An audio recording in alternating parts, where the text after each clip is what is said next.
Sous l'égide des différents secteurs de l'Université du Burundi, la faculté d'agronomie et de bio-ingénierie a procédé jeudi 3 février 2022 au CELAB à la validation des offres de formation de master en santé et production animale et santé publique et vétérinaire.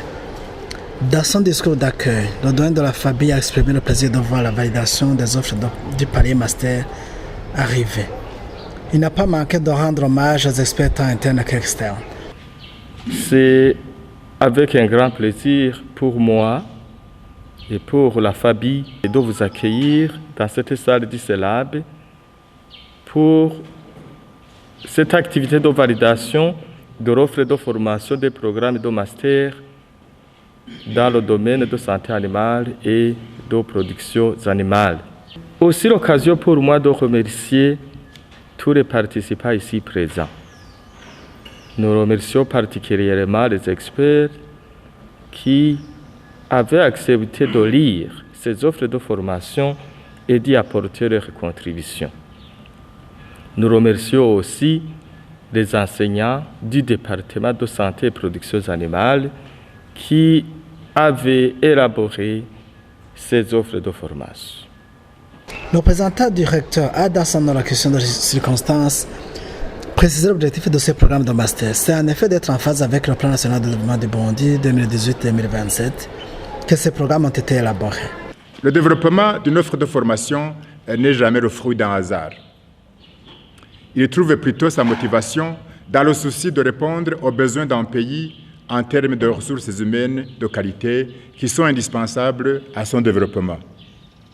Si l'on prend comme référence le plan national de développement 2018-2027, vous constaterez en effet que l'orientation stratégique numéro 2 porte sur le développement d'un capital humain adéquat et catalyseur du développement. Et le renforcement du système éducatif, ainsi que l'amélioration de la qualité de l'éducation et de l'offre de formation ont été identifiés comme actions prioritaires par le gouvernement relativement à cette orientation stratégique.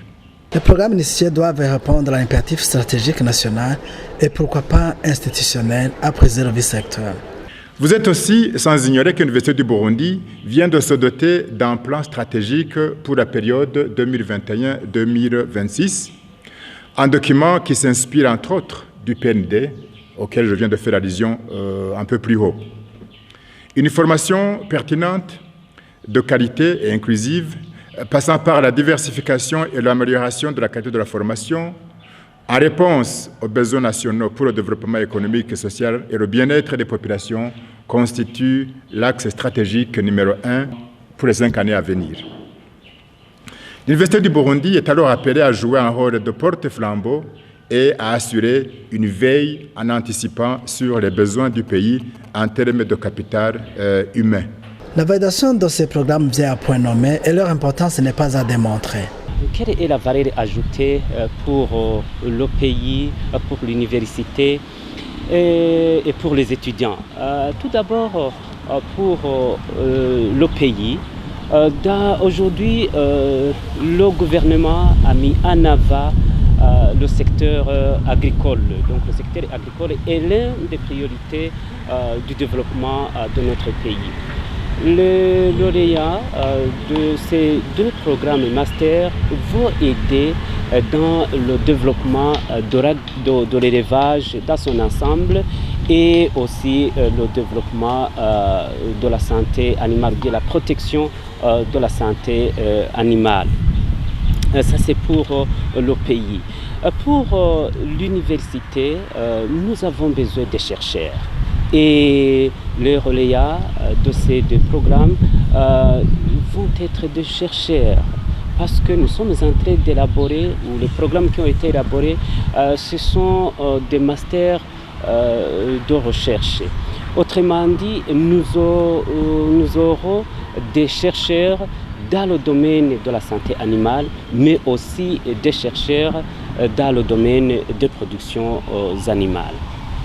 Le document validé par les pairs et experts externes va emprunter tout le parcours nécessaire dans l'accréditation des programmes. Ce qui va suivre, c'est justement l'accréditation.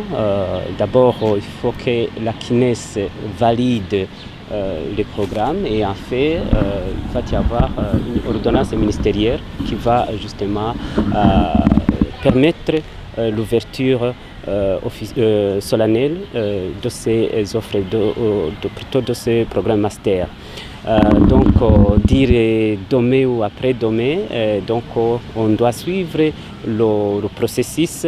Donc après les travaux d'aujourd'hui, on doit donner le rapport acquis de droit et par après on va continuer. Mais pour nous, ce qui est très important, c'est que ce programme commence le plus tôt possible.